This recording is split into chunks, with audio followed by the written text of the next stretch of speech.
This is a Glass Box Media podcast.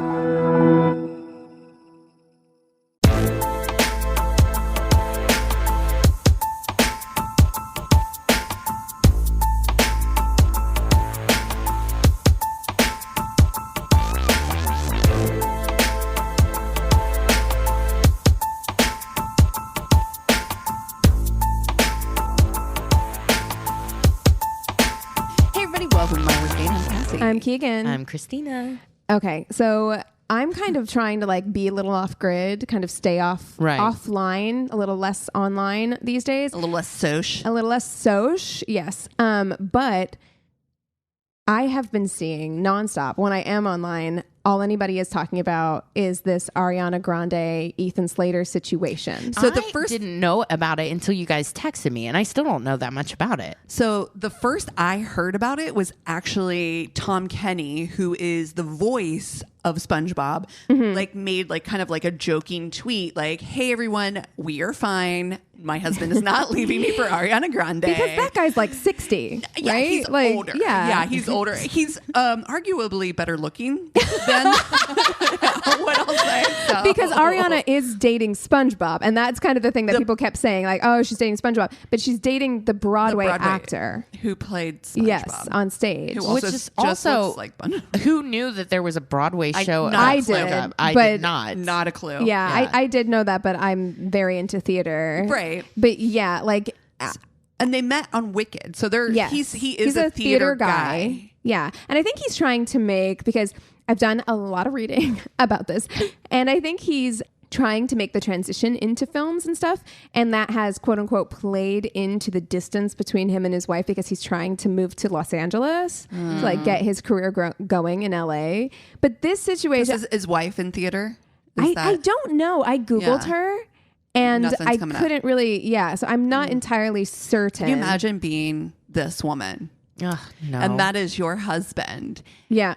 And he's leaving you now for Ariana Grande. And they had a baby less than a year ago. Oh I want to God. Yeah, they had a baby in August of 2022. That guy looks like a baby. Yes. Because Ariana Grande married that guy Dalton Gomez, who nobody knew. He's a real estate agent. He was cute. He's cute. It came out of nowhere. They got married in May of 2021. She goes hard and she goes fast. She goes hard and fast. She falls super hard, super fast, I think. Yeah. She's a Pisces. She's a Cancer. Oh, there you go. Oh, there you go. There it is. There it is. That makes sense. Yep. Had to be a water sign. Oh, it absolutely was. She meets someone new and she's already thinking about their wedding day. Amazing. Yeah. But yeah, so they began dating. They got engaged. I think they only dated for a few months and then got engaged in 2020, got married in 2021. Fast. Yes. So super fast. Spent of all of quarantine together. SpongeBob and his wife got married sometime before that. Name. He is SpongeBob. Ethan Slater is his name. But it's fine. Do we care? No. Yeah, not really. And then they had a baby last August. And then I guess... He is going to move across the country without his baby. I guess. That's so... I mean, the whole situation is very suspect. Yeah, because how long have they been working on Wicked? For quite a while. They've been shooting that for a while, I think. The movie. Oh, I Wicked, the movie. Doing... Because Ariana Grande plays Glinda in the movie. And he plays... Interesting. Bach? I'm not sure. Oh. I'm not sure. But anyway, so they met doing that. So they were close, I guess, on the set. But it was only in the last 2 weeks, literally from the time we're recording right now. It was 3 days ago that That's he why filed. She's blonde now. It all is making sense. Yes, it's all blonde coming for together. Glinda. Blonde for Glinda. But 3 days ago, he filed for divorce. And it was only 2 weeks ago that Ariana Grande separated from her husband. Whoa. So popular. You're not going to be popular. Yeah. And then it was 10 days ago from the time we're recording this that she deleted all their wedding photos off of her Instagram. Ouch. So that hurts. Real painful.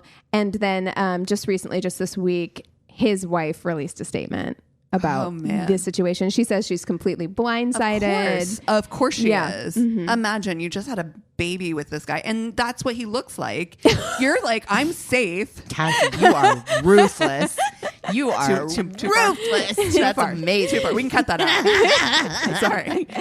I mean, it was No, funny. but yeah, I mean, geez, man, that's Ariana complicated. has a very interesting taste in men. She has dated the entire spectrum. Yeah. Like, I don't think she has a type. I don't right. think she has a type. You know, I wonder if she's got like a little bit of that runaway bride thing where it's just like, she's like, I'm a musical theater girly now, so I have to date a musical theater guy. You know, like I think it's like that thing where she just definitely, changes. Like, she's had several iterations of, Yeah. I mean, when you put her like teen picture side by side, I'm like, that cannot be the Doesn't same look person. like the same person. She at looked all. so much like Brittany Murphy when she was did. Wow. like A lot. originally. She looked When so you much said like that, her. I was like, holy shit, Yeah. she really did. So she's dated. So I have her dating history pulled up here. Oh, okay. A Look lot at of these you. people I don't recognize, like Nathan Sykes. I don't know who that is. Jai Brooks. I don't know who that is. But Big Sean. So I know who that is, and that man is good looking. That man is good looking. That man is fine. Okay, That man is good looking. And she is a different person in that picture than she is with other people. For She real. sure is. It's weird. Yeah. She changes. You're right. Yep. Ricky- Like the Kardashians a lot. It reminds me of that. Yeah, Yeah. I've got feelings on I don't that love that it. go deeper. Yeah, I don't love it either. You don't know yourself if that's that what they you're just doing. keep changing. Yeah, because look at this picture of her with Mac Miller. And it's like, that feels very different. Yep. And also part of it is about growing up and like Sure. we change. Like there are definitely your different style iterations changes. of me like Oh, your throughout time. style changes, but skin color. Oh yeah. Oh, well. I mean, Ethnicity. yeah. Yeah. That's the part that feels a little like I don't know Side-eye. enough about it, but I've been side eyeing that Yeah, for that a while. tan is very intense. Very, very intense. So she did date Pete Davidson. Right. Obviously, she dated Mac Miller. Ricky Alvarez was a backup dancer of hers. He's pretty good looking. Oh yeah, ooh, he's Yeah, he's good looking. Let's see who else we got here. I think so this should be our FMK. Yeah, Oh, for I sure. I love Big Sean, Pete Davidson. yeah. I don't know who. A lot of these people, I don't know them. Like Mickey Foster. I have no idea who this person is. And then, of course, her husband, Dalton Gomez. He seems so sweet. He does seem sweet. I know nothing about him, but Not a thing. well, we've got to do SpongeBob, and then in there, Ethan Yeah. Slater. I mean, what is Yikes. happening? We don't know. We don't know what's happening. Okay, so I mean, I think Big Sean for sure. Yeah. It's got to be in there. Yeah. And I think you got to do Pete Davidson. I know Yes. we've done him before, Yeah, but this is very it's specific. It's been a while. Yeah. It's been a while. We cannot. Welcome back, Pete. We cannot do. Welcome back. Hi, Pete. We cannot do Mac Miller. No. No, we For obvious can't. reasons. No, yeah. He actually seemed like a sweetie too. He did. Yeah. But yeah. Okay, and then we want to do Ethan. Yeah. Ooh, babe. I mean, well, now we've got an easy kill. Oh man. Okay. Oh, I better put his real name in. I just started. SpongeBob. You're about to write SpongeBob Yes. Because I'll never remember it. I'll be like, "What's his name?" Okay. I know what I'm going to do. in there. All right. I think I'm going to marry Pete Davidson, actually. Okay. He seems like he's gone through a lot, but he also is very, very, very knows that he's gone through a lot. And he also Dude. knows that he needs therapy.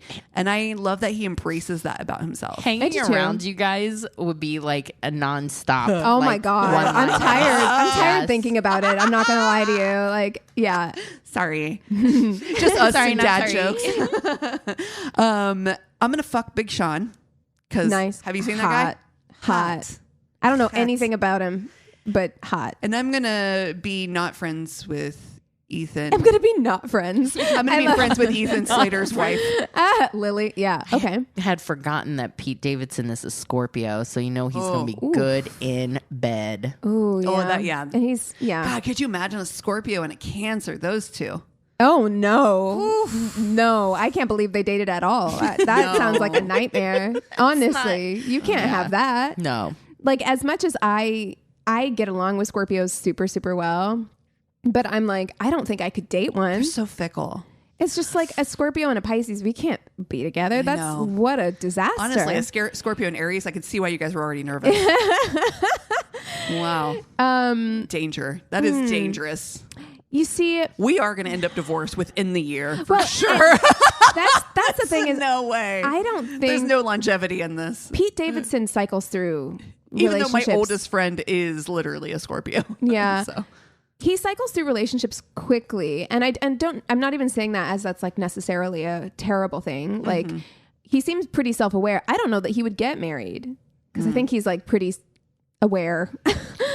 I don't know. Yeah, no. he seems like somebody that won't settle down until like maybe He in his knows 40s he's ready. and Yeah. He stuff. probably knows Yeah. he's really ready. Yeah. I can see that, and good for him. Yeah. Good.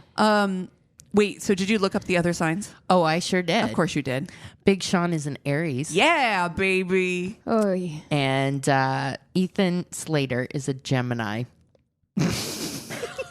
I'm so upset because I really love Geminis. Well, maybe you'd love him. I don't know. This guy has got to have some riz, right? Listen, A little bit. Right? I don't love the nature in which this went down. No. I don't. Neither do I. I don't. It makes sense now. A showmance, yeah. It's Yeah. a showmance. Yeah. Yeah, that's definitely what it is. We're all, we've all done theater. Yeah. We know how it goes. Yeah. And musicals are a special kind of bonding. Yeah. Exactly. It is different It's than, very like, different. Anything else. It's just it's an intensity. It's so intense. Yeah. And even if it's, I've never done a movie musical, but I imagine at least the lead up to filming has got to be similar in that like you are doing crazy rehearsals Yeah. where like you are there all day and night. You're doing vocal rehearsals. You're doing dance rehearsals. Yep. Like, This is your new family for a while, right. Yeah. Yeah. For so sure. people get really, really, really, really close Of whenever course. they do musicals. Yeah. So I get what happened here. Yes. Are know. you guys excited to hear Ariana Grande's version of Popular? Because to me, in my mind, it will always sing. be. Oh, bitch can fucking Yeah. bell a tune. She She sing. can. I just feel like it's such a like that's not her style, and it's very much the style of what's her Kristen name? Chenoweth. Yes, She I'm sure has been working with a vocal coach. Of course. And like because that's my concern with Ariana Grande. I think her voice she's stunning. I Of mean, obviously course, her voice yeah. is incredible, It's but just she very does different. tend to push things into the back of her throat. She doesn't articulate Yes. as well. which is very different from Kristen Chenoweth, Right. who is very Clipped. much Musical a musical theater person who articulates every Tip word. of the tongue and the teeth. Yeah. Yes. Yeah. Wow. For sure. Yeah, so we have the same vocal coach. Oh my We gosh. all did. Yeah. So. Mommy made me mash my M&Ms. We all did. Wow. But yeah, I just got goosebumps. just threw you back in time a little bit. Whoa. This is. I truly don't know what to do. I'm not sure what to do either I because feel happy with my I decision. I don't stand by it. know Big Sean well enough. I get That's where I was fuck at. boy energy from him. Yeah. But I don't know if I can. That's why I'm gonna fuck that boy. Marry Pete Davidson. I don't know if I could marry him. I think that I'm glad that he's self-aware. I'm glad that he's in therapy. I think he's good at taking care of his mental health and stuff like that. Mm-hmm. But I do think it would be a lot for both of us on the regular. So This is a tough one for you guys. It's tough. For me, this one was pretty simple, I felt.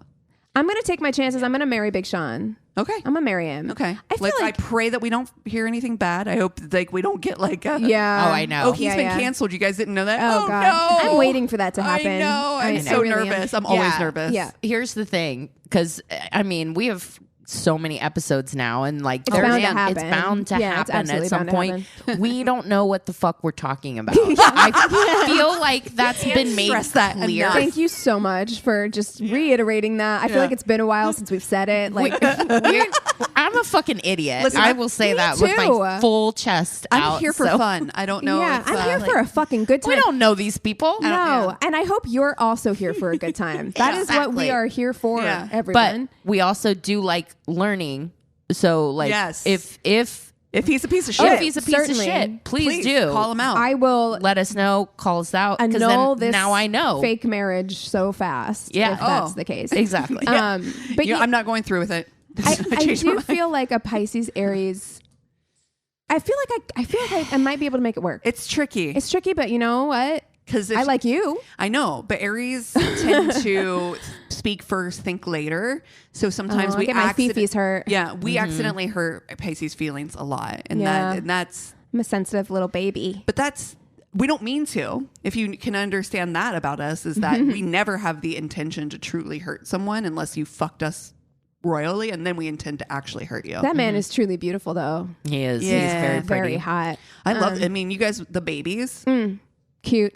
Yeah. beautiful, Good cheekbones. beautiful babies. I'm going to fuck Pete Davidson, as is my way. Yeah.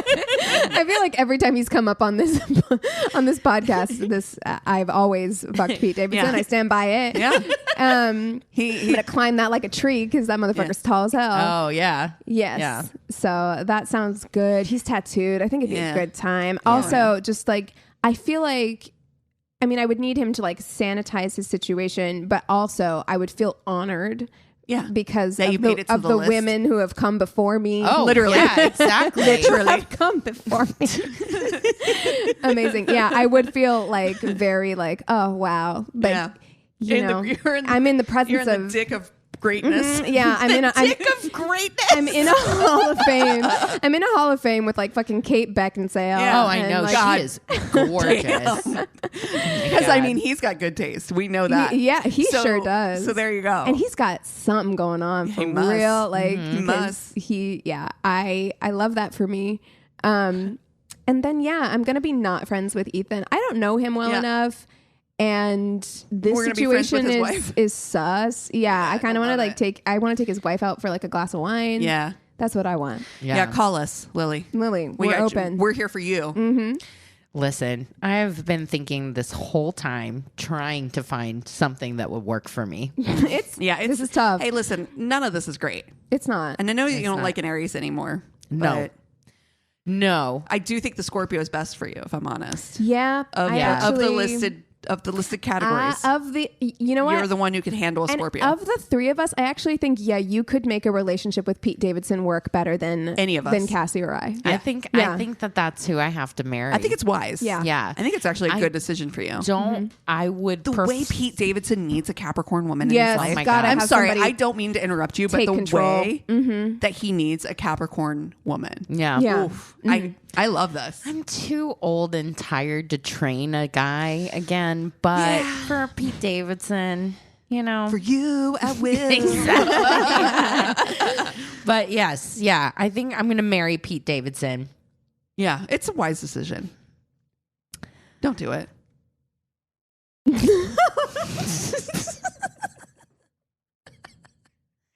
Don't just do What it to are be you about to obstinate. do? Don't do it just to be obstinate. I'm not doing Are you it just to be being obstinate. contrarian? No, You I'm can't. thinking He cannot. You can't.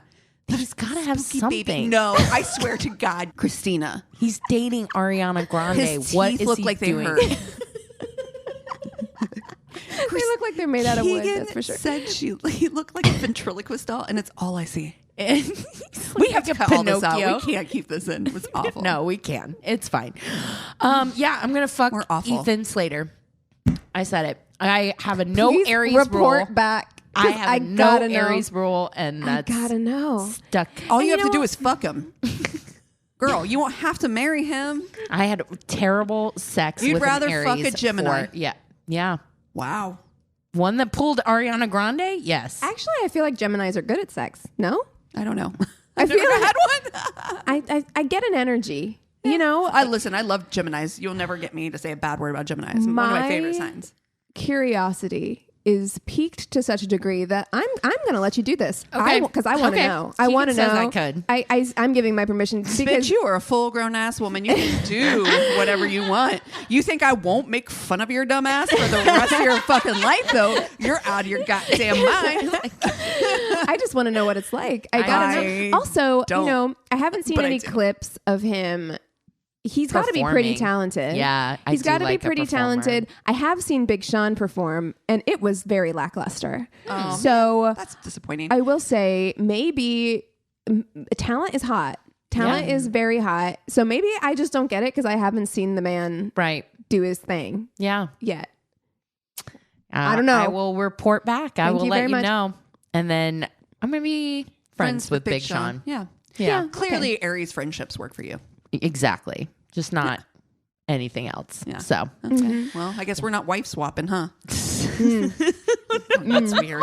That didn't make sense. That would have been the other way around anyway. Oh my gosh. Well, you guys want to take 5 and we'll come back with stories? Sounds good. And we're back. Okay, actually, before we start stories, because I like to throw this in at random places throughout, Ooh. I just want to remind the listeners to leave reviews, please. Oh, yeah. Yes. Also, don't we have a patron? We do have a new patron. We want to give a big worsty welcome to Lisa. Thank you so much for joining us on Patreon. We are so excited to have you. Also, we got a message from Chissa that she hadn't received her physical rewards from us, the rewards that we send in the mail. We are so sorry about that. We are going to get those out to you today, but this is a good reminder that if you have not received your rewards from us, please don't hesitate to reach out. It is never intentional. Yeah. If for whatever reason they haven't made it to you, or we I haven't sent a gotten bunch them out last week. So or we haven't gotten them out to you, don't hesitate to reach out. We will absolutely do that ASAP. Exactly. Of course. All right. Well, Hopping into stories. Yeah. All right. So the story said, I had my worst date ever yesterday. 27-year-old female. I met this guy on the internet. In the end, the guy suggested the first meeting. He said he knew a place, a nice restaurant and a cinema, and asked if we could go there. I agreed. As it turned out, we walked for hours around town and didn't even mention the cinema or the restaurant. I will add all this with a heavy sleet and 40-degree temperature. What? So they agreed to meet. They end up just walking around. And it's sleeting? Oh, you couldn't get my ass out in that. No. Like, no. are we going to make it to this place that you mentioned? Can we make it any Anywhere. place? Yeah. Yeah, I don't care Inside. where we're going. I don't want to be out in sleet. Gross. Then we got on some city bus. He claimed for a long time that he knows where we are going, and what turned out, we got off on the outskirts of the city where we waited an hour for the next city bus. He asked if I'm cold. I said, yes, I'm very cold. Yeah, and I'm cold? all wet from the rain. Oh no, the date is over. I cannot be uncomfortable. What are True we story. doing? I was in Springfield, and it wasn't even cold. It was hot, but it was raining, and I needed to go pick up coffee. I got downtown to the coffee house where I was going to pick up coffee. I drove, like I did one circle. There was no parking like immediately nearby. I fucking went home. No I was coffee. like, I'm not getting out of this car. I'm brewing I'm not coffee. trying to get like wet out here. No. Not for coffee. No. I'm going home. I don't want to be uncomfortable. I can make my own fucking coffee at that point. I thought it would enlighten him and we'd finally go somewhere. I wasn't wrong. We went to the cinema, but only to check out the repertoire. What? Only to look at what's playing I and could have then done that at home. after an hour, 2 hours. No, wait, Regal.com. wait. I can read better. about these at home. Same in the restaurant. We read the menu and he said, it's a nice restaurant and we can go there for a second date. What is happening? He took her on a preview. No. It's the weirdest fucking thing I've ever read. After reading the menu, he suggested that our visit to the restaurant was coming to an end. I dreamed of a hot tea and a meal. I would love to buy something, but even more than that, I wanted this meeting to end. I'm astounded. Could by you this. imagine? No. It's so wild. No. One thing is for sure, there will be no second date. So unfortunately, I will never get to taste the delicacies from this restaurant. Unless I go there someday on another circumstance. I came back cold and soaked to the skin. Today, I have a cold. So he literally they didn't do anything. No. He didn't They walked buy around in the anything. rain. They just walked around and In the rain. and read shit. And No. visited the theater where there was some, He literally took her on a trailer for the date. next date. No. Horrifying. Let's go check out the menu at this really nice restaurant that I was talking about. Yep, looks nice. Goodbye. Goodbye. What the fuck is wrong with you? At that is point, so just like bizarre. take me to In-N-Out. Like at that point, just like feed me. Yeah. Truly. Just let me get out of the rain. Let me get something like warm, like a tea or Soup. something. And he Take me to has- Panera. Get me some soup. Truly. Just get me out of this whole situation. All right. You will definitely love this. Okay. I was dating this extremely handsome guy for about a month when he invited me to his female best friend's birthday get-together. He was attractive, charming, and smart, so I was excited and looking forward to this. The plan was to have lunch at a seafood restaurant 3 hours away and stop to visit a few local attractions along the way. I didn't want to drive. I'm sorry. Why are you going 3 hours? I'm assuming this is where It's where the party is? Yeah, I guess so. Yeah. Okay. So I didn't want to drive because I didn't know the route. And so I drove with him and 3 other people in one car. There were 5 people in total. After we met up, the first stop was at the gas station to fill up the tank. Okay. Everyone took money out to contribute to gas. I thought he was going to contribute for us, but that was not the case. He nudged me and asked me for my portion of it. I was shocked but not caught off guard because I never travel without money.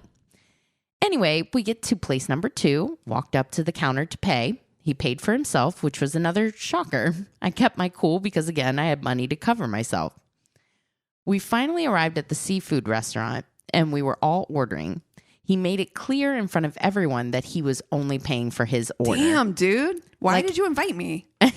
Like, I get it. Here's the thing. But you invited me to a 3 hours away. Right. Yes. I'm going as your date. And it's like, okay, I get it. I wouldn't be here otherwise. I wouldn't expect someone to pay for like everything or whatever. Right. But like now it's getting to the point where it's like, okay, bro, I get it. Get it. I'll just pay for everything. You don't need to make a big deal about it. So he made it clear in front of everyone that he was only paying for his order. I got embarrassed because everyone knew we were a couple and he came off as extremely mean and disrespectful, but I was still good because I had my cash. Yeah, why not just have a conversation before the That's trip? right. This could have all been handled in a brief or conversation like, honestly, I even would have been like, I could Venmo you before we go. Like anything, this didn't need to be this big public production. Right, exactly. I hate turning it into a public production. The meals came, we paid, and we ate. A different waitress came to our table and asked if we were okay, and we told her we wanted to order drinks. He ordered a beer for $5. I ordered a bottle of water for 50 cents. The waitress put the beer and water on one bill because she saw us sitting close and holding hands. Did he want to fucking split this bill? Not. When the bill came, I swear to God. When the bill came, he paid for the beer only and told her to collect the 50 cents from me. Are you kidding me? I just slammed my hand on the table, so if you heard that, I'm sorry. But what the fuck? That is 50 so fucking fucking cents. weird. The petty. Bro, I would cover that for like anybody. You know what I mean? It's 50 cents. Even somebody I don't even like that well. I 50 lose cents. 50 I'm cents not gonna. in my car. Like I lose 50 cents at the bottom of my purse. Like, what are you talking about? I would do that for an Fucking acquaintance. Yeah, that's so weird. It's the weirdest fucking thing. He paid for the beer only and told the waitress to collect the 50 cents from me. The whole table went silent. I paid and got up and went to the car and waited by myself until everyone was there ready. The 3-hour drive home was so awkward. The thing is, it makes him look like an asshole in front of his friends. Yeah. Like, they're probably like, bro. I hope when she walked away, everybody was like, are you fucking serious right now? What the fuck is wrong with you? He kept asking why the attitude. Oh, you gotta when be he fucking tried kidding to me. kiss and hold me. Get off. Nerve. He didn't see anything wrong with his actions. Ask your friends. They'll tell you. They'll tell you. I'm surprised Everyone they didn't saw already. that. I would. Yeah. If we were out with somebody and they were doing that and like, that "Are girl you got up serious?" and went and stood by the car, all 3 of us, Yeah. I think, would be like, are you kidding right now? What the fuck is wrong with you, dude? Yeah, because Why are we you acting do like have that? a couple single guys in our group or whatever. And if I saw that, I'd be like, Lyndon, what is wrong with you? and he wouldn't. He wouldn't. Never. but- Wouldn't. Yeah, like to be fair, let's not disparage my friend. No. He definitely wouldn't. But yeah, like that's the thing. But all of us would be like, dude. Yeah. What is going on? In fact, if that happened, any one of us would be like, I got you 50. I got your 50 cents. What? And to make a point, Yeah, too. I'd be like, yeah. no, I'll cover her. I got it. Yeah. You weirdo. awful. So when I got home, he sent an apology text explaining he didn't realize what he did and he didn't intend to embarrass me. So I bet a friend did talk to him. Yeah. One of his friends. As soon as he dropped did. her off, the friends in the car were like, are you... Yeah. Have you lost your fucking you mind? don't get why... Because probably literally- they dropped her off and then he was like, what's her problem? And everybody in the car was like, her No. What's your problem? Yes. Ended the relationship after when I asked him to collect a package for from me 2 blocks from his office, and he was only willing to do it if I bought him back the gas it took him to drive the What 2 the blocks. fuck is this guy? Happens to you? What happened was to he you? raised in the Depression? Yeah. What the fuck is wrong with him? I understand frugality, Honey, and I yes. can respect frugality. I can't but this is a even whole other. calculate the gas. Yeah. No, per mileage, there is a mileage rate. You I guess gotta that's be kidding me. like honestly. At the time, but you got to account for the time it takes. I'd you rather to- get a TaskRabbit and pay that Truly, to do this. truly. I'm like, you are garbage. You might as well at that point. I know. Yeah. Truly. What a fucking moron. God damn, Unbelievable. horrifying. Wow. So extra. Okay. A dude I'd been dating for a few months said he wanted to take me away for a weekend in the city where his brother and sister-in-law lived. I thought, ooh, romantic weekend away and meeting his family, kind of a big deal. We were in college and neither of us had a car, but one of his buddies was from that city. The buddy was going home that weekend, so we rode up with him. Oh, perfect. No problem. I was a broke college student and didn't mind saving some money. We got to the city and the buddy dropped us off at the brother's house. We walked in and there were boxes everywhere. Oh no, I am not coming here to help you move. Surprise! No. We were there to help them move. No, dude, as someone as in the middle, in almost end in sight, No. it fucking sucks so Moving sucks. bad. Yeah, it's the moving worst. is the worst. Yeah. Oh my God, fuck you. That's not a You got to give somebody a heads up. You gotta. I was annoyed that dude didn't let me know ahead of time, but we were there, so might as well help out. That's my attitude for sure. I mean, you're already there. also too, if I had known ahead of time, I'm like, I love to organize. Yeah. Let me help. Put me on that. Put me Yeah, in I mean, and organization. they don't have a car, so it's kind of Yeah. like, well, you're here, you know. Yeah. Yeah. We finished packing up things in the living room and moved to the kitchen. But this is also someone you don't know. So you're just packing for a stranger. Right. Yeah, because you've never met. Imagine, like, this is the first time you're meeting So I'm the going through your person you're shit. dating's, like, family. And I'm going through your shit. Yeah. Yeah. I don't love No. this. Sis, No, because that's the other thing too, is that a big part of moving is being like, oh, I don't want to carry this to the next place. Yeah. And Right. I'm going to chuck Throw it away. So like, if you don't know these people, you know what I mean? Yeah. There's no purge. Yeah. Yeah. sister-in-law opened a locked cabinet and started taking out stacks and stacks of drugs. Turned out the brother and sister-in-law were actual fucking drug dealers. No way. I told them, hey, I'm happy to bubble wrap your tchotchkes and dishes, but I am not helping you pack your stacks and stacks of drugs. Holy shit. Fast forward to 2 days Bold. later, brother and sister-in-law are fully moved into their new place and take dude and me to breakfast to thank us. They offer us both some money too, but I was like, Perfect. maybe I shouldn't take your take drug money money. from drug dealers. I'll take it. For Yeah. indirectly helping them move their stacks and stacks of drugs. dude I was dating was like, I'll take her share then. Yoink. Fuck yeah. Yeah. Me too. I ain't too proud to take your money. And then headed to the sporting goods store nearby to buy a tennis racket. Then we hop in his brother's car and I ask, where and when are we meeting Buddy to drive back down to the college town? Dude says, oh, he went back down yesterday. The guy they got a ride with. How they getting back home? We're hitchhiking back. Honey, you got me twisted. What is this? 1976? Even then, What is bad idea. happening? At this point, I was furious and said, Hitchhiking. so you're telling me that Yeah. you knew we didn't have a ride back and you spent the money you had On on a a tennis tennis racket racket. instead of some fucking bus tickets? Oh, I didn't think about that. Oh my God. Yeah, dude, clearly you didn't. And the brother then drops us off at an on-ramp to the freeway. You're no. Motherfucker, no. I think the brother has to drive you back to brother- college. yeah. Like, what are you doing? You're going to let your brother fucking hitchhike? Oh my God. Luckily, a very kind trucker picked us up and spent a good part of the 4-hour drive berating the dude for putting me in danger. Yep. Wow. Oh my. I'm done with this Can shit. you imagine? I No. would panic. The anxiety that I would have. If I didn't have cash on me, I would call too. my mom. I would be like, Mommy, but although maybe her family wasn't anywhere nearby because people go to college across the country. My parents wouldn't, even if they're not nearby, they would give me money. They'd Like Western Union. Union, some shit. Yeah. Woo-hoo. They'd send a hard paper check with my mom's signature on it. Before they'd let you walk on the on-ramp of the highway and try to fucking hitchhike. Yeah, no. No. No. I'm not Horrifying. doing any of that ever. That's awful. I am... I don't know words. He's got his tennis racket just tucked under his arm, getting into the truck. Like this motherfucker right here with a tennis racket. First of all, expensive was that tennis racket? Nothing screams privilege like having a tennis racket and then getting what? I know. It makes no sense. Makes no sense. It's bananas. I'm so glad that this trucker was like, are you fucking serious? Are you serious? I could be anybody. Dude, and how sore was I after moving like this whole weekend? And then now I gotta schlep it. Like, oh, I'd be so mad. I'd be so mad. That's awful. No my words. gosh. Let's take 5. We'll come back with the Tainted Love.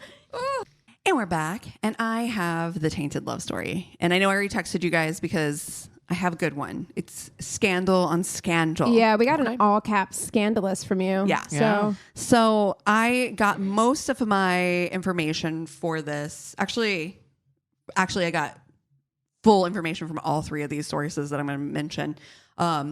So I watched a Vanity Fair show called A Murder Most Obsessive. Okay. I also read the Vanity Fair article by Dominic Dunn. Oh, Nice. yeah.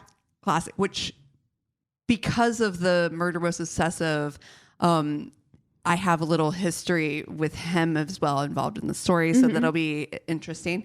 Also a Washington Post article by a Tom Zito. All right. So this story is about Vicki Morgan. She is, wannabe actress, wannabe model, living in Los Angeles. On the morning of July 7th, 1983, early in the morning, 33-year-old Marvin Pancoast walks into the North Hollywood Police Department and confesses to murdering his roommate, Vicki Morgan, in their apartment on Colfax.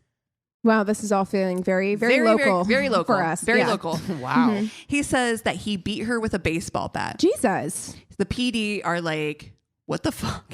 Okay. Hang so tight. you just have a little seatsies. We're going to go check out your apartment. And when they get to her apartment, they find Vicki on the floor of her bedroom, dead. Oh. So let me tell you a little bit about Vicki Lynn Morgan. She was born on August 9th in 1952. I had read in the suburbs of LA, but also like her Wikipedia said she was born in Colorado. At any rate, she was, even if she was born in Colorado, she spent her youth here in Los Angeles. LA was home. Suburb, yeah. She was basically born second child of her mother's and father's, second daughter. But right after she was born, her father up and left. He was like, I'm out. So he was, basically the breadwinner of the family. So they grew up kind of basically scrounging meal to meal, mom's scraping by, making ends meet. But it's a really tough childhood for her. And, very early on, she's like, oh, I guess men equate safety. Men equates having food, Security. It's a security thing, right? So for her, this is like her earliest lesson is that not having a man in her life has been an issue. By the age of 16, she's already pregnant and having her first child. Well, her only child. So spoiler alert, she doesn't have any more children, but she's pregnant and she decides, you know what? Fuck these suburbs of LA. I'm going to move into the city with my girlfriend. Oh, whoa. With a baby? Yeah. She's like, here we go. We're going to make it. And everybody is like, she's stunning. She's stunning. She's beautiful. She's like, I'm going to make it as an actress. I'm going to make it as a model. Said everybody who's ever moved to LA. Oh, God, and very so quickly you find out. This city chews you up and spits you out. Well, and I think you find out very quickly, I'm very pretty in my town. Yeah. I am a standout. I'm a stunner in my own world. Yeah. But when you get into a world where everyone looks like you very quickly are like, oh, I'm just normal here. I'm just an average human being in this town. Yep. You know? So it's tough. It's like you said, New York's the same way. New York is very much any of those cities where you think you're going to go and you're just going to make your mark. You're like, oh shit. You have to have a certain kind of tenacity For sure. in either city. You have to be able to take a lot. You cannot be like super sensitive. Oh no. Yeah. It's tough. It's tough to be an it girl growing up your whole life being so it, you know? Yeah. The head turner, Tale as old as time. Yeah. To be knocked down to a peg or two, to come into a city where you're just like, oh shit, I am dime a dozen. Yeah. Yeah. You know, just another pretty face. It's around this time though, she's been here. I mean, and her friend are like really, they're struggling to make it because again, you know, it's hard to make money in this city if you are just trying to make it in those two fields. And I'm guessing that she didn't finish high school. Probably not. Yeah. I mean, that's the assumption I also have at this point because they don't really speak to it. But she is, you know, this is 1970. She's 17 years old now. She's walking down Sunset and this guy comes out of the restaurant and approaches her. And he's like, oh my God, you're just so stunning. I saw you in the restaurant. And he was like, you're beautiful. He's like starting to have these conversation with her. Like, oh, do you play tennis? And you know, my daughter plays tennis, kind of like trying to be like the you look familiar game. I don't know what he was trying to get at, but at the point being that he was just like, he approached her and he was like, he handed her a piece of paper. So she thought, but it was an envelope. So she opens it on the way leaving him. It's an $8,000 check. I don't like that. Don't love that. I mean, but I've also been new to this city and broke. Yeah. And like that would be so hard to turn down. Like No, I'm someone already giving walking you away. $8,000 would be like so difficult to be like, Thank you, Angel, out of nowhere. Yeah, right? exactly. but Can you it's imagine? but it's, you know, we've talked about it many times on the show. Like, what do I owe What you? do I owe you? Yeah. Yeah. Right. The man does end up reaching out to her though. After I bet he does. Yeah, I bet. Yeah, he's smitten. He's Mr. Smitten Kitten. Also, $8,000 in 80s money, Yeah, 1970. 1970. Oh my gosh. Yeah. Yeah. Shit, you can buy a house. Yeah. Yeah. Right. And that'd be worth like 1.2 million today. Right. Exactly. The man reaches out to her and she does agree to meet this older man for lunch. And he's, you know, just like, sure, why not? What can it hurt? The man is a 53-year-old man by the name of Alfred Bloomingdale. And she's 17. Yeah. Okay. Oh, fucking gross. Alfred Bloomingdale. Yes. Okay. Of the Bloomingdale. Of the Bloomingdales? Bloomingdales. Yes. Bloomies. Yes. Oh, it is? Oh my Yeah. God. So $8,000 was Oh, that nothing. one. Oh, yes. literally. Nothing. So let me tell you just- about one of the richest men in the U.S. at the time. Not only is he the heir to the Bloomingdale fortune, he created Diners Club card. That was him. So he is like fucking filthy rich. Right. He's also very married. Of course he is. He don't care. He don't care. Yeah. His wife, Betsy Newline, was the daughter of a very prominent Beverly Hills doctor. They were the it couple. You know, Betsy Bloomingdale was a notorious LA socialite. She was in all the magazines. People knew Betsy Bloomingdale. She was a regular at all the society parties. They are a society couple. They are like really close friends with all the movers and shakers. They're close friends with the Reagans. It's giving me like the book that we were talking about, the Twisted Hate book or whatever, because they're all billionaires and all society things or whatever. It's giving that. I would be right now. so uncomfortable. Like, I'm thinking about her, Vicki, and like someone outside that world. I would be so uncomfortable stepping into a world like that. Oh, around God. all At those people. 17? At 17 years old. Well, Yeah. and I mean, it's a lot. Although he is, you know, like I said, they're friends, really close friends with Nancy and Ronnie. I mean, those are the kinds of people they're hanging out with. And this is, of course, before Ronald's run for the presidency. This is 1970. So they're friends with a ton of people. In fact, they're actually friends with Dominic Dunn. So it was quite the scandal that this is actually the second story he wrote about. I kind of want to switch back to tell you a little bit about Dominic Dunn and kind of just his relationship to this and the story. So Dominic Dunn, you guys know, but for our listeners, is one of the most notorious prolific writers for Vanity Fair crime.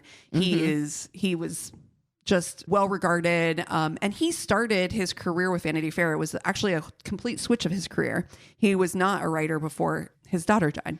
His daughter was actually murdered by her boyfriend. And during the process of the court system, all that stuff, he had the guy who killed his daughter only got like 3 years. He basically got like involuntary manslaughter. It was he just felt like there was no justice in it.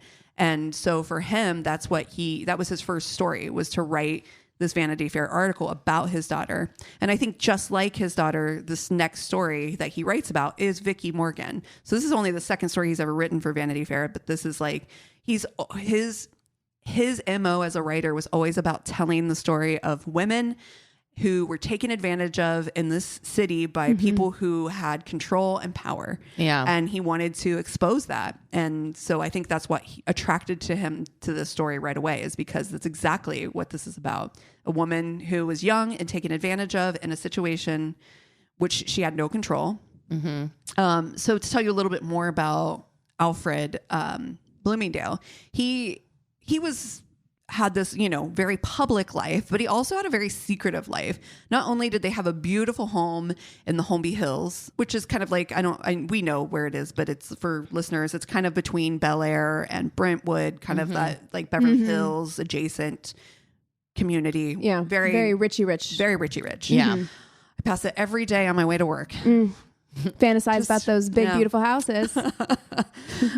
He living with his beautiful wife in this beautiful mansion in the Holmby Hills, but he also has a second home that he keeps up in the Sunset Hills for where he takes sex workers and escorts, and he is really into BDSM. He is described on the Vanity Fair show as being a sadomasochist. Okay. He has that house in the Sunset Hills where he takes people and he plays out his fantasies. This is his big sex house. He's rich enough to have a sex house. Yeah. I do sex in that house. This is my live house. Yeah. The sex house is over there. Sunset is my sex house. Yeah. That tracks. Yeah. Yeah. So that's the kind of money we're talking. Giving House of Hammer. Oh, really? It sure is. I actually didn't watch it. Sure so I'm, dude, it's dark. Upsetting. It is dark. Yeah, it's really dark. Yeah, and then, oh gosh, just thinking about her. She's 17. She's new to the city. She just had a baby child. Like, but it wasn't long before he, he's like, Vicki, I want you more than just as a sexual game. I want you are 58. I want you as my mistress. 53. Okay. Still, it's too much. It's too much. 17. I hate it. It's awful. I don't like that. It's absolutely awful. Alfred is just like, he's smitten with her, a 17-year-old. What is your interest in a 17-year-old? What are you talking about? She's beautiful. Yeah. Okay. Like how long is that interesting? Sure. She's beautiful. She's sexy. She's sex house interesting. He has a wife for the other stuff, I guess. Ugh. I don't know. Gross. But she becomes his mistress. And because he's like, this isn't a one night stand. I want you in my life. So she's living at the sex house? No, she's going to get her own place. Oh, okay. That he's going to pay for. Yeah. He's obsessed with her. He, like I said, becomes her mistress. He starts paying her monthly to, just kind of take care of her. Starts out with just $1,000 a month, but then moves upwards to $10,000 a month. Something's got to happen here because somehow she made it to Colfax with a roommate and NoHo in the 80s. Yeah. That wasn't like a nice area. 1983 Colfax. Yeah. I don't know. Yeah. He's given her money, like up to $10,000 a month. Can you imagine property? Honey. Girl, invest. Yes. She does not. Well, because she's 17. That's right. Yeah. He paid for her place to stay, including a live-in maid. She drove a Mercedes, had a wardrobe of clothes and jewelry. By 1973, Alfred didn't really seem interested at this point in really keeping it private. It kind of felt like for him, it was more like, I hope I get caught. He's playing fast and loose, taking her places. He's like, you should check out this salon where my wife and daughter go. Well, they're really good. Do we think that the wife didn't know that he had a sex house and all this stuff? I don't know about the sex house. I don't know. But like he was seeing other people. I think probably just like anybody in those relationships probably knew. But then you start showing it off, and you're going to be out here big and bold, chest out. You're right. That's another fucking story. Yeah, right? if you're going to do it, you need to be quiet about it. You keep that shit under lock and key. So Betsy catches them. She's at the salon. She catches them walking by, canoodling in front of her salon. It's almost like he wanted to be caught. If he wanted to be caught, why not just tell her? I think he just because he has a lot of control in that relationship. And not that that's a good thing, but like, why not just tell her rather than letting her like find out? Yeah. It just feels like a power trip, a power play. Yeah. Power move. I can do whatever I want. Look at me. I can do whatever I want. And I can have this hot, young, at this point, 19-year-old, 20-year-old on my arm and do whatever I want and be in public anytime I want because I am who I am. He sounds like a joy. Yeah. So she's furious, of course. Yeah. Because now you're out and proud, and which you shouldn't be, sir. It's humiliating.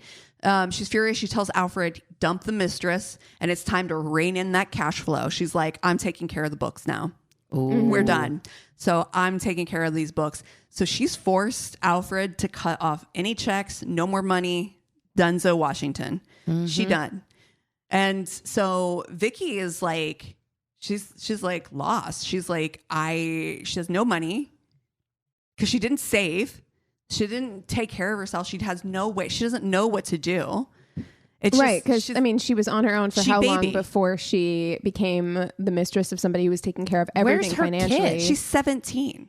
Well, living in her house that he was paying for. Yeah. And probably maybe paying for help and stuff like that so that she could be available to him. Absolutely. Yeah. Absolutely. They had a live-in maid.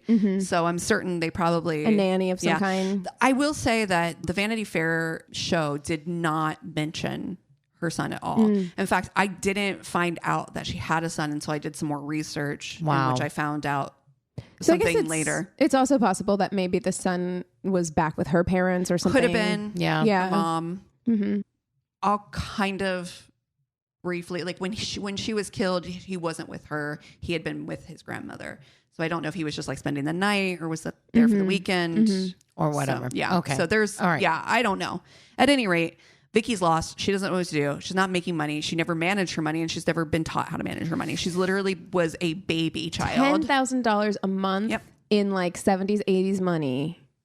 Can you imagine? How do you spend that much? You were living one hell of a lifestyle, because all I can think is like I'd be socking that shit into a savings account. Fuck yeah. So she's just like, I don't know what to do. So she just starts dating guys. Like she's like, I think in her head she's just like, I need to be taken care of. But she's still seeing what's his face too? Or no, they've broken it off. It's done. Okay. Yeah. Betsy was like, not on my watch. Yeah, exactly. So this is over. Yeah. But she's basically like, I need to survive. She's doesn't really have a clue what to do. Right. Alfred's out of the picture. She's on a quest to find a husband at this point. She's like, I need to settle down, get married, find somebody who is single, who I can settle down with. She starts dating, of course, influential people, mostly important, moneyed men. That's her MO. And she's beautiful, so why not? Yeah. She even once was connected with Cary Grant. So she was going... Who was also older. Considerably older at that time. Yeah. She's got a type.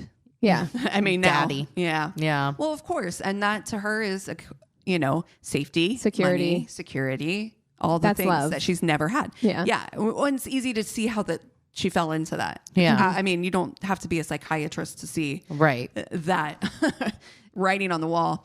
But in 1975, so just a couple of years later, Betsy Bloomingdale is caught in her own scandal. Betsy Bloomingdale, what a name! I know. I'm like picturing her in my head right now. She's exactly what you imagine. Yeah. Yeah. Yes. Is it what? Yes. With What you've pictured the is yes. Nancy Reagan Yeah, haircut. yeah. You got a Yep. helmet. You got some pearls. Yep. Yeah. Yeah. You nailed it. A Chanel suit. 1975, they're traveling. They're in Paris. Her and Alfred have gone for the summer or the spring. Sorry, they're coming home back to LA. She'd bought a bunch of really nice gowns, but she falsified the paperwork and said that she paid less for them than she had. And customs was like, I will never Actually. understand rich people. I know. I'm like, you're just creating problems. Yep.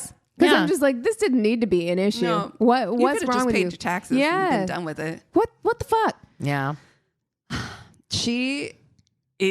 Customs was like, we're not fucking playing. And they convicted her with a felony. So she's like, during this time, Betsy is busy. She's distracted. She's got her own scandal going on. Ugh. Alfred's like, While the cat's hey, away. Vicki, miss you. Miss you. Want you back in my life. He zombied. Yeah, he comes back. And this time, he rents her a nice new place right above the sunset. Her allowance jumps up to $18,000 a month. That's how bad he wants her back in her life.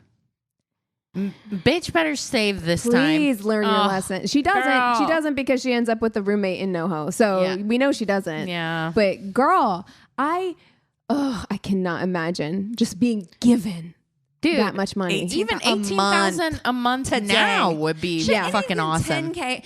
I would take $1,000 a month. Oh yeah, just extra Just money, extra. and that would go straight into my savings. Yep. Yeah. Yep. For as Yep. long as we're together, $1,000 a Happy. month. Let's go. Fine. This wasn't, of course, at no cost to her. Alfred was very possessive and wanted to know all of her comings and goings. He's like, I'm paying for something and I want to make sure I know exactly what's going on. He is relentless in his manipulations. She's really trapped in this lifestyle. Yeah. And for her, she knows she's trapped because she's lived without it. So she knows what this is, what it means to not be with it. Had a real job Ever in She's her entire not life. Developed any skills. Ever in her Because she's entire never life. really had to. She's still 17 years old. And in my mind, this is still the brain of a 17-year-old who's never ever had to ever take care of themselves. Yeah. Yeah. Insane. She starts taking Valium to deal with it. Basically, kind of again feeling trapped in this Just wanted to numb out. circle, right? Yeah, just numbing herself exactly to her daily life.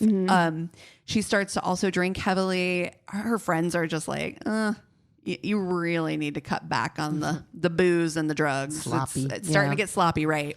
And in October of 1979, Vicki, at 27, she checks herself into rehab in a mental health facility. She's like, I need to get my shit together. Yeah. This is not good for me. She at least has the sense enough to be like, get your shit back together. Yeah. And at this time, she's still dating Alfred. So it's nothing like that's changed. So of course her situation hasn't changed, but she is in a place where she's like, I at least want to take care of myself.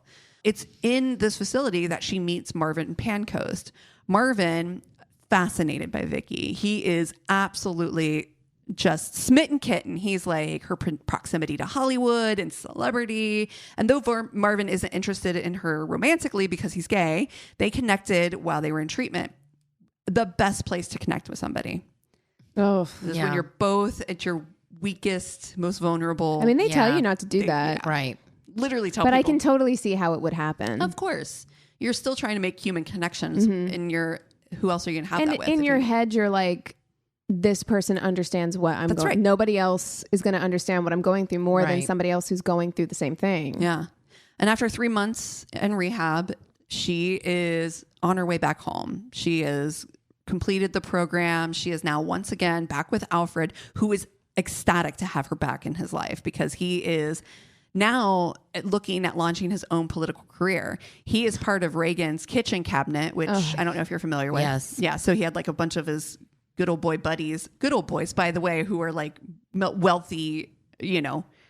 Yeah.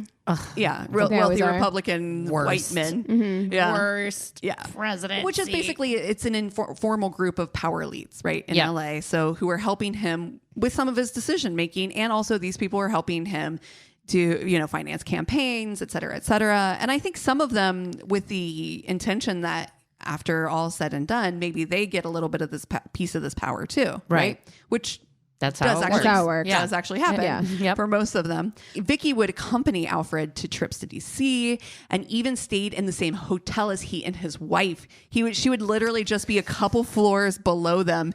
Bold as hell. In case he got the urge that he would just What would he pop tell down. Betsy?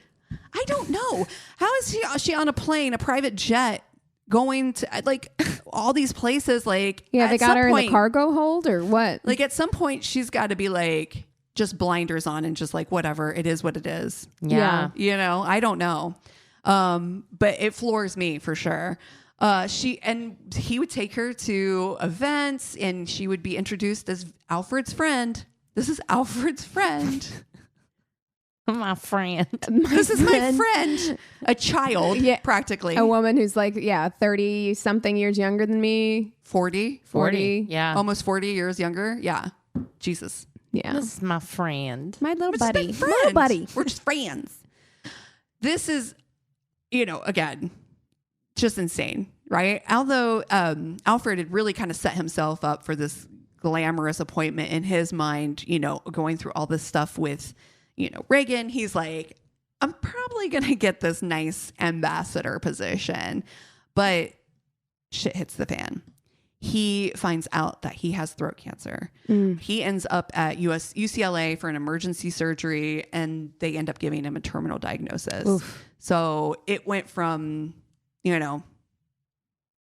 fast plans, fun times to going downhill very quickly. Vicki, for her part, was with him nearly every single day at the hospital.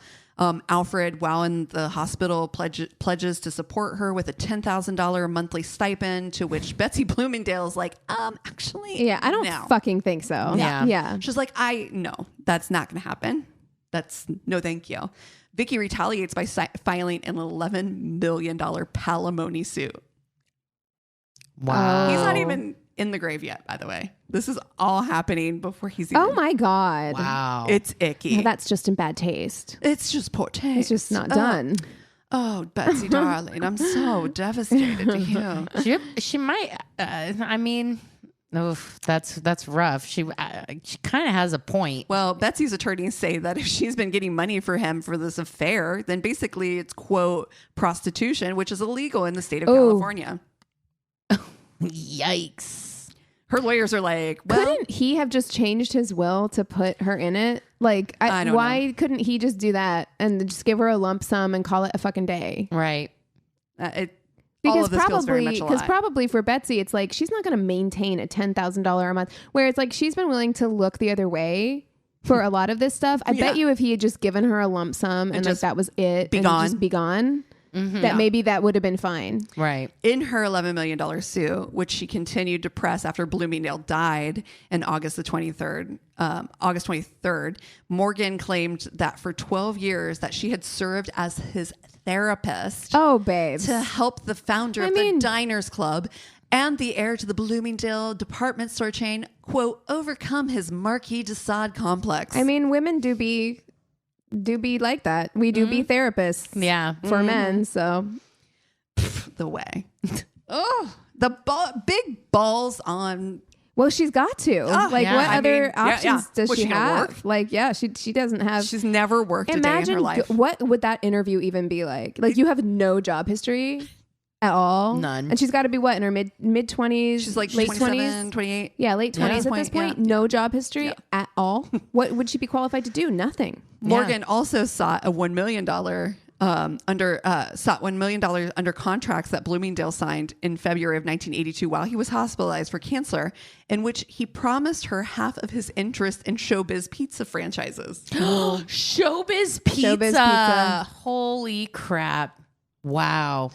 Yeah. That brings me back. In August, he dies. The palimony suit is not really looking...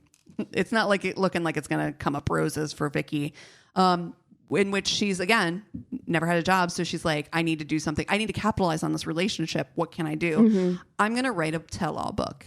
Well, all right. And There Betsy you go. is like, cease and desist.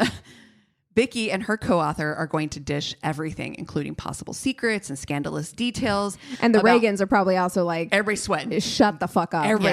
Immediately. Everybody is sweating. Yeah. Everyone is sweating. She knows too much. She does know too much. She knows too much because she's been in everything. And also he told her everything. Even like he would tell her like stuff they talked about in those secret, kitchen cabinet meetings. She knew everything. I bet Reagan went to Betsy and was just like, pay up, just pay up, just pay up. Well, scandal, right? Scandalous details. Secrets are, coming together. The co-author of the book is out trying to shop the book to a bunch of different publishers. Basically, a book that, quote, Vanity Fair said Watergate would make Watergate look like a playground. Ooh, wee. Nice. Baby. Ooh, I'd read that. I know. The book isn't selling, though, and she has to sell her Mercedes and pawn her jewelry. Oh, no. She is no longer able to afford her luxury rental and ends up in Studio City apartment with us poors. Oh, no. Not Studio City. Not the Studio City. Oh, God. Oh, with the poors. Studio City is actually a nice area. The nicest. To everyone love who's super not nice. from LA. Like, I freaking love Studio it's City. just, it's not Brentwood. It's not Beverly Hills. Yeah. It's not Bel Air. It is in the valley. The Bel Air of the Valley. Yeah. It really is the Bel Air of the Valley. Oh my God.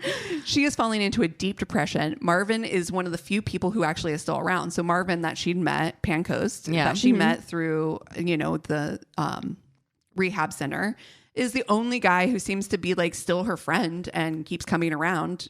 And he ends up moving in with her and says he'll help out with the rent. But Marvin has some issues of his own. He is clinically diagnosed with schizophrenia, as well as being depressive. I don't remember what kind of depression, so I don't want to put that out there without remembering exactly what it was. Neither he or Vicki are able to maintain jobs. They are struggling to make ends meet. Yeah. They fall way behind on all of their bills. Both are about to end up literally without a home. They're about to be kicked out on the streets because they're being evicted from their apartment. He has been, he'd been employed actually for 18 months as a Xerox operator at the William Morris Agency, a job that he left in January. So this was like, he did have a job for a short period of time. At William Morris. Also, Xerox operator. Like that was a job. What do you do? He make copies. He's That's the copy it? boy. And also, can you imagine? We literally eliminated a job.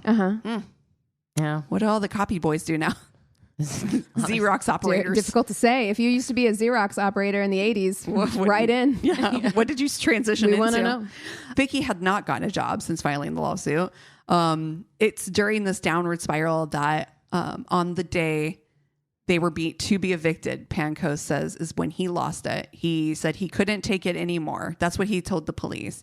Again, though, his attorney thinks, his mom, Pancoast's mom, finds him a really good attorney, and the attorney's like, they interview him on the show, and they're like, he's like, it just didn't make sense to me. Like he's not a dangerous person. He's never been a dangerous person. And even though he has had some mental, Health diagnoses issues, yeah. in the past, he's never been a danger to anyone, So it's like what happened. Yeah. What happened to make this, go this far? As a bat, I mean, that's incredibly violent. It's incredibly violent.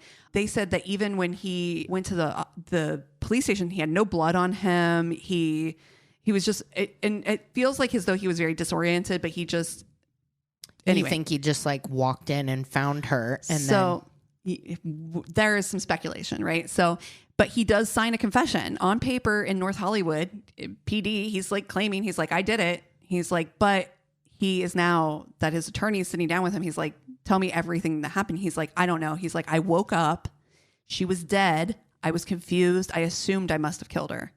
So now he's basically recanting. He's like, I just assumed that maybe I lost it. I know we'd been fighting or whatever. And he's like, I just maybe did it. There have been multiple stories like this. Like I heard a Dateline that was similar to this. And I'm always kind of like, I can understand wanting to go to the police because what else you don't know what else you're going to do.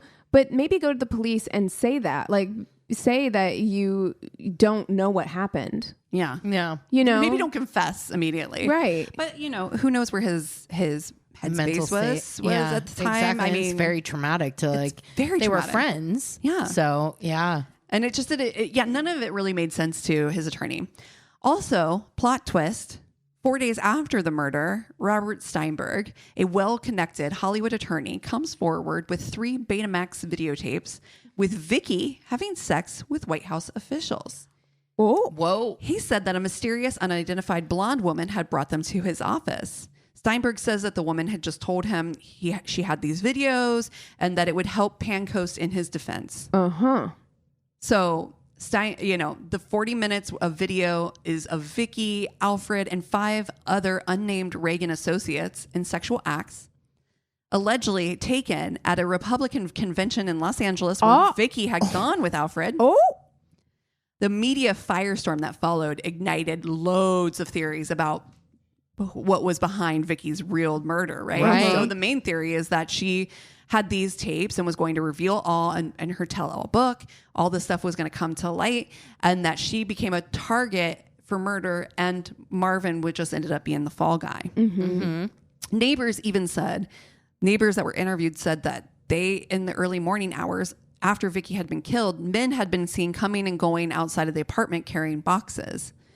Steinberg said that when he was asked to turn over the tapes, his office was robbed. The tapes were stolen. Well, now there's no proof that these videos even existed. So did Steinberg lie? Did he just want to get involved in this? Or were there actually these tapes and now they're fucking gone and destroyed? Wow. Yeah. Oh, there totally were. yeah, I agree. Yeah, I think that there were. Yeah, This is, I told you it was scandal. it is. So at this point, the police have nothing to do. I mean, the attorneys are like, Pancoast admitted it. We have to take him to trial. We have nothing else to say that it couldn't have been him. So they do. Pancoast's attorney's theory is that they now, now that the theory is out of the water, they have to go to trial. When going through the evidence, they find that the police had done a shoddy job of collecting evidence. Basically, he'd gone to the police and he's like, I did it. So they didn't take all that time to fingerprint the crime scene, to fingerprint the baseball bat, to do any blood or any analysis at all. Nothing. The inventory for the product or the evidence was really just poorly handled. All of it was just shoddy. No inventory of anything evidential to support that someone else could have done it. So that he has nothing. They don't have any. Oh my goodness. Anything. There's no fingerprints of somebody else. Nothing that could even help his defense at this point. But then on the flip side, they also don't have anything except his confession because they don't have his fingerprints on the bat. Or right. I mean, they do have the that. bat and evidence, I think, at this point. I don't know. They didn't go further into that except to just say that they just didn't have any evidence that would help him. Yeah. And on July 5th of 1984, the jury does come back with a guilty verdict. First degree murder, 25 years to life. Oh. So, I mean, it's, and you can't really blame the jury. I mean, if they're only seeing the evidence that's at hand, I mean, they don't, everything else is speculation. I'm betting they probably couldn't even introduce the idea of this tapes. Yeah. Because it doesn't, and you don't have them. In the law's eyes, they don't even exist at this point, right? Right. So nearly a year and a half. So salt in wound, a year and a half after the murder of Vicki is awarded a portion of her palimony suit. The court had decided that Alfred's signed hospital business arrangement should be upheld and she would receive $200,000. Now, it's not very much money, but that's how I found out that she had a son because it went to her son. Yeah. Oh, that's good. So, yeah. Wow. Isn't that wild? That is so wild. I have never heard that Me story. neither. I can't believe it. I'm like, I can't believe for this scandal that it's not more well known. Yeah. Yeah. When there are rich, powerful people involved, I just have to believe. I tend to believe the worst. Yeah. Well, and the Dominic Dunn aspect of it too is that he was also ran in the same circles. They were a very wealthy family. They also ran in many of the same circles. I'm totally going to read that article. And Betsy, it's in the archives of Vanity Fair archives. It'll be in our show notes as well on the I have the website link. for anybody who also wants to read the article. Oh, and he's an incredible writer. A good writer. Incredible writer. Yeah. And that's the thing. It's he just knows how to tell a story, but his involvement in the case, or his involvement in writing the story was like, I guess, of course, Betsy Bloomingdale was just, furious. fit to be tied. I can't Yeah. believe you would. How dare you? Wow. How dare you write the story about my family? That's a good one. That really was. Shocking, That's right? twisty turny. Yeah. Want to see those tapes? Oh, no. I don't actually. They're I probably don't. awful. Ew, God. A bunch of Yeah. old white men. And they're entitled and terrible. Ew, I'm and sure. probably suck Yeah. in Ugh. bed. Ugh. No. Yeah, No. no, thank you. No, thank you. Well, what are you guys watching this week? I have to. You already spoiler alerted it because Oh, I have to talk know. about the book I read. We have to. We have to. Readers, Okay. you have got. I'm getting it. I'm going to read it like this weekend because you two have been. I was just in the mood for a spicy novel. I'd just read a bunch of like really intense stuff, and I'd read one that was like, it was okay. But I was looking for something a little bit more specific, a little more enemies to lovers. And I found this book and it had tons of good reviews. So I was like, well, can't go wrong, right? So holy shit. I was halfway through the book and I was like, ladies. Yeah. Yeah. Yeah. And Ladies. Christina, I know whenever you're like, this is a really good romance, spicy book, Yeah. I'm like, oh, it like, Listen, it's romance definitely has a cadence Yeah. and a vibe, so it fits in that. But the tension that she was able to build, and then the sex scenes in that book Holy are shit. so spicy. My nips are getting hard right now just talking about it. It's Honestly, good as hell. I was It's- like, fucking Christ. It's called Twisted Hate. It's by Anna Hong, I think. Yeah. And it's part of a series, but you can read it as a standalone. Yeah, it's the fine. third in a series, and I didn't read the first two, which is normally very against my nature, but it had such great reviews, and even compared to the first two books, the first two books were rated okay, but the third one I was like, this sounds fun. Yeah, and it is spicy. Wow. It's a throw against the wall. delivers. And what I like about it is, and you don't see this often enough, I loved the dirty talk Yes. in the sex scenes. Hot. I need that. I Yeah. love that. That's I great. love that. There's not enough of that. I'll tell you what, the sex scenes. This is probably one of the best books I've read, and when it comes to that. Yeah. And she doesn't. Once you get to them, it took a minute to get to them, but once she gets to them, she It's on. keeps It's delivering. worth it. That's what I It's need. worth She it. keeps Yes, delivering. because I hate it. Like if it takes a minute, that's okay. But if it takes a minute and then you get one and then you get like another 100 pages before you get another one, oh, No, I it's hate not like that. No, yeah, it's on. Yeah. It's on. Once it's on, it's on. Yeah. Yeah. Yeah. Definite Keegan, I recommend. can't wait. No, I'm into it. I'm gonna do it. Like, I want to relive it through you. Literally right before we started recording, I asked you to resend the link because I'm just like, well, shit. I guess I have to read this book now. Yeah. Like, Yeah. Twisted Hate. Can't recommend Definitely, it enough. listeners, write in. That it literally was like my perfect romance book. It was enemies to lovers, Yep. dirty talking sex scenes Spicy on point, sex spicy. So if there's other books like that Yeah, out tell there, us. please Kelly, message I'm us. looking at you. Exactly, Kelly. Miss Boobies and Newbies over here. we can put a link to this book in the show notes on the website too. If anybody wants to like check it out, then you have a Honestly. centralized place to go find it. Yeah, because it Yeah. was like that time I bought that vibrator. I'm like, fuck, I should have made an Right, we affiliate gotta, like- link. I think it sold like fucking 40 of them.